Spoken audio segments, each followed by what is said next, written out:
Basahin natin ang statement ni PBBM on not appointing VP Duterte as caretaker of the government. Sabi ni PBBM, she's still in government but she left the administration. So, she's not part of the administration anymore.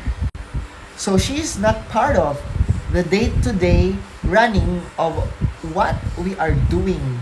So, it would be unfair to ask her to impose that duty on her since that's not part of her work now.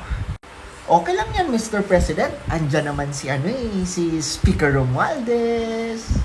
Diba? Andyan naman si Zaldico. Andyan naman sila.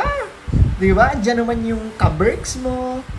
Diba? Ganyan naman. Yan naman yung ginagawa niyo ngayon. Diba?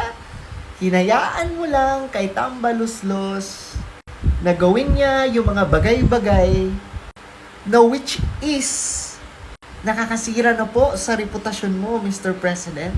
Sa sobrang pabida at paepal ni Tambaluslos, siya na lang gawin mong caretaker ng bansa. Diba? Kasi si VP Inday Sara, wala naman siyang pakialam sa, hindi naman siya gahaman ng posisyon eh.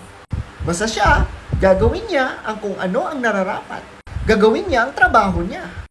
Kasi literally, nag-give up na talaga si VP Inday Sara sa inyo, PBBM. Grabe ba naman ang pinaggagawa ng pinsan mo at saka mga kongreso sa kanya? Bugbog sarado si VP Inday, no? Tapos ikaw, wala ka lang ginagawa at wala ka lang sinasabi at hindi mo man lang dinidepensahan si VP Inday Sara. Sa bagay, tapos na ang gamitan eh. No? Nanalo ka na eh. Pero naniniwala ako, lahat ay may araw. Weather lang lahat, Mr. President.